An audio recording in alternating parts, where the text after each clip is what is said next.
Hey guys, Prowl1701 here, and today we're going to be talking about Series 7 of the modern Doctor Who series, which is Matt Smith's final season series as the Doctor.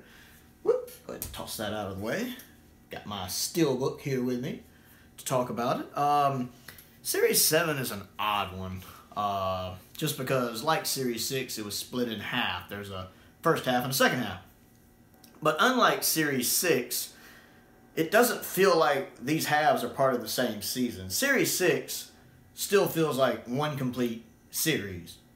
There's the first half, there's the second half, but they feel like they go together well. Series 7 feels like two different series. They're very different. There's totally different companions, totally different Tardis interior. The Doctor has a totally different outfit, and just tonally, they're very different. So it's really hard to rank Series 7, like when you're doing a ranking list. Like me personally, when I ranked the series, when I ranked all of the modern series by series, that's an odd sentence, I split Series 7 into two parts. I had Series 7A and Series 7B, and I ranked them differently because I don't really care for 7A, and I actually really like 7B. So I hear a lot of people online talk bad about Series 7. I have a feeling I like it better than most people do. It doesn't seem to have a lot of people that really like it, especially that really like it. So I just kind of want to go over with it and talk about what I like and what I personally don't like about Series 7, starting with the Doctor, the Widow, and the Wardrobe. I don't care for it. It's boring. It's boring. The ending's predictable. Skip it. Don't watch it. It's one you can watch once, never watch again. Asylum of the Daleks. Is it essential Doctor Who? No. Do I like it? Yes.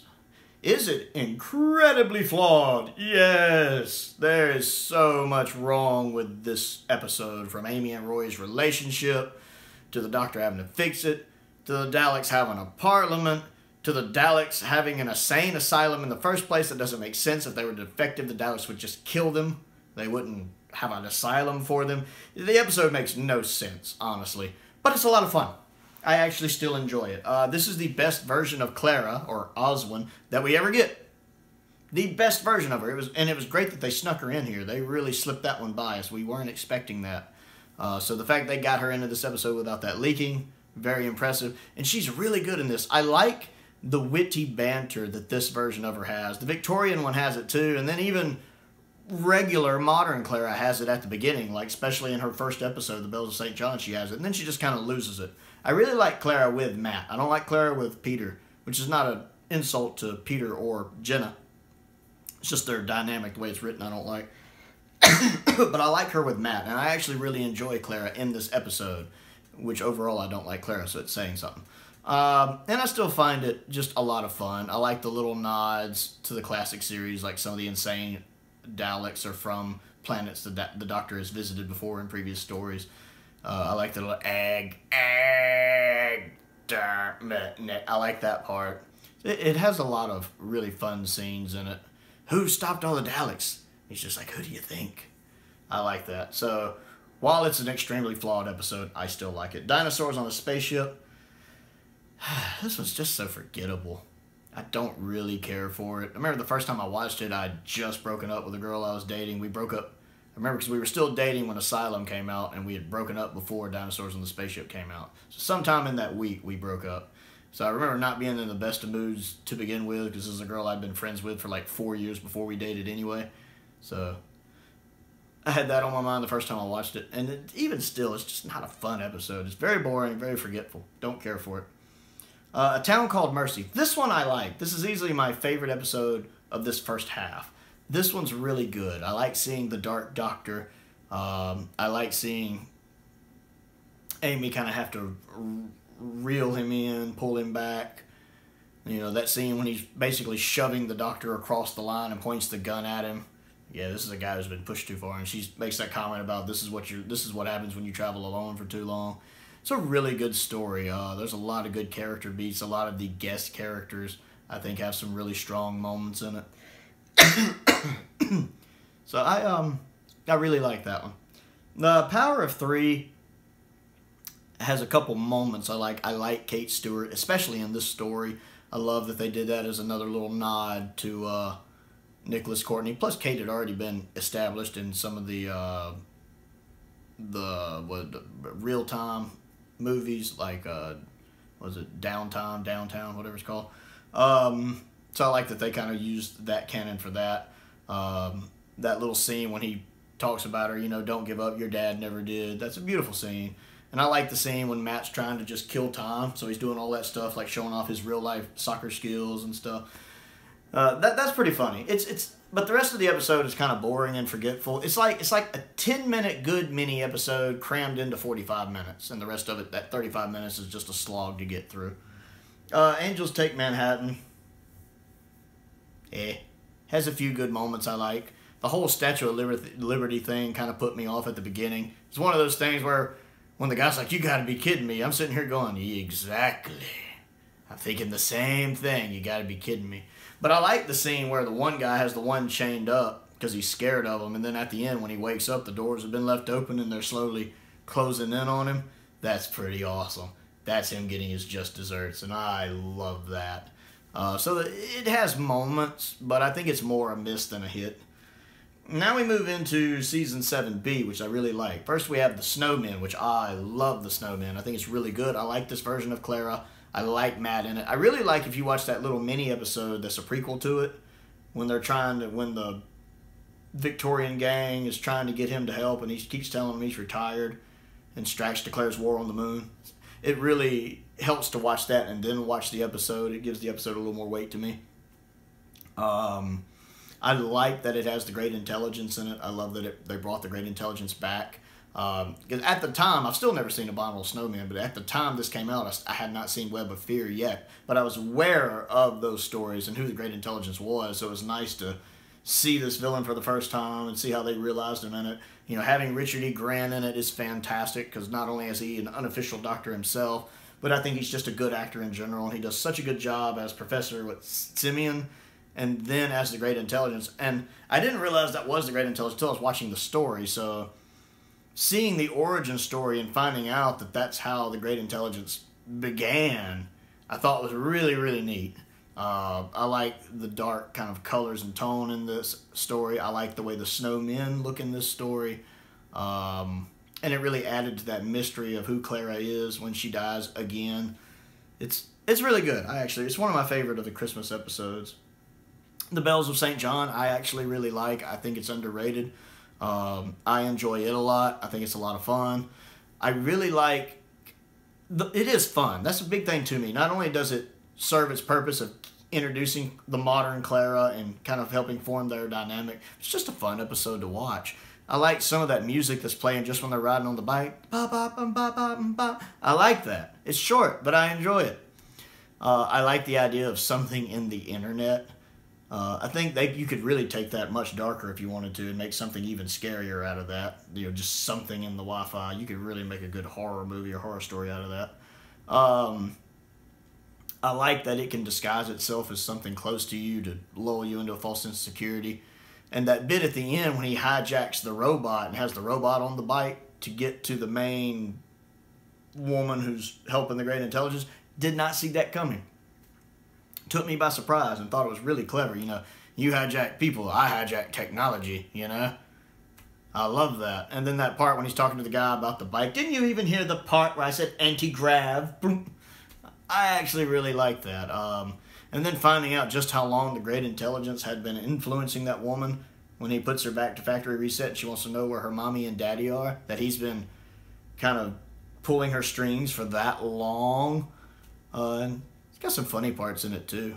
Like when they're talking about the one guy who messed up. Should we kill him? No. He's got 2 weeks vacation coming up. We'll kill him when he gets back.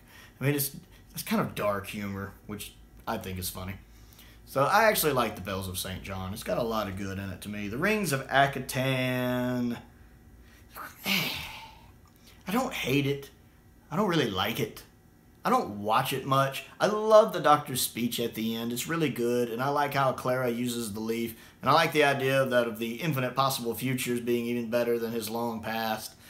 That's pretty cool, but most of the episode I just find forgetful and uninteresting. I don't hate it. It's just kind of meh to me. The next one on the list, I believe, is Cold War. Yeah. I like Cold War a lot. I like the Silurians. What am I saying? Not the Silurians. The Ice Warriors. How do I mix those up? I like the Ice Warriors a lot. I'd seen them in Classic Who before. I've seen the Snowmen. I've seen Seeds of Death. I've seen Curse of Peladon. So I like the Ice Warriors. I do. I like how they changed their design of their armor being just that armor instead of just being the lizards. So it kind of explains why it looks kind of silly. And I like that it comes, that the Ice Warrior comes out of his armor. I wouldn't want to see that a lot. I'm not opposed to seeing it again. I know some people liked it but never want to see it again. I'm fine with that happening again, just not often. Very rare. Once a decade, maybe. If that. Where they come out of their armor and they're even more dangerous because they can hide in the shadows and stuff. I really like the claustrophobia in this with it on the submarine. All these closed-in spaces. The fact, he just kind of can get them from above when they're not looking, or behind, or below. It's pretty neat to me. I love that it has David Warner in it. I love me some David Warner, so it's nice to see him in that. I like the fact we get to see Matt Smith use his red setting on his Sonic. It's nice to know that his Sonic does have a red setting. I like Matt just in this one in general. Clara's actually pretty good in this one. She hasn't become annoying yet to me. So I like Cold War. Good Ice Warrior story. And then I think we have Hyde next. Yes, I really like Hyde. I think it's underrated. I love how it changes genre mid-story. Because, it starts out very much as a horror story. Creepy. Sets that up to be a horror story. The poster looks like a horror story. And then about halfway through, it changes into like an alternate dimension story, time travel-like story, a rescue mission story, a romance. You not only have the romance between the detective, the professor, the whatever he is, the guy who's running the experiment back then, but his assistant, the girl that's with him, there's a romance going on there. The monsters in the story, you figure out by the end that they're just romantically connected and one is trying to get back to the other. I love that. I like how the doctor calls him, "You Romeo." Even though it still has some spooky elements in it, I am the doctor and I am afraid. It's really well directed. But the fact that it does so many genres, and it does that one genre twist pretty much just in the middle when it goes from horror to all the other stuff, I like that. I don't see that happen in television often, where an episode can just change genre mid-episode and get away with it. But this episode pulls it off. And honestly, it deserves props just for that.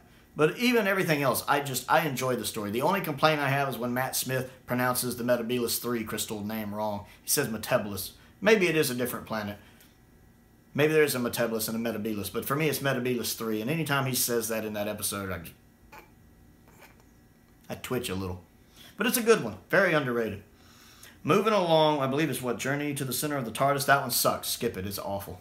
I do not like that one. I think it's boring. I get it advances the Clara plot a little bit, but I just don't like it. You'd think an episode like that would be good, but I just didn't get into it. And I've only watched it the one time. Maybe I need to go back and rewatch it, but I just remember not liking it. The next one is the Crimson Horror. I love the Crimson Horror. I know a lot of people don't, and I think it's because they take it too seriously. The Crimson Horror is just a story that's made to be silly and fun. And if you go into it expecting just to be silly and fun, you can really enjoy it. There's a lot of good going on here. Matt Smith is great in it. The Victorian group that he travels with, Strax and all of them, they're in Jenny. They're really good in this one. I love the scene when Jenny's getting out of some of her outfits so she can fight. Matt Smith's watching her, and he's holding the screwdriver. As he's watching her undress, he's holding the screwdriver, and the screwdriver's like... And then he looks at it, he's like... I just love that confused look he gives it.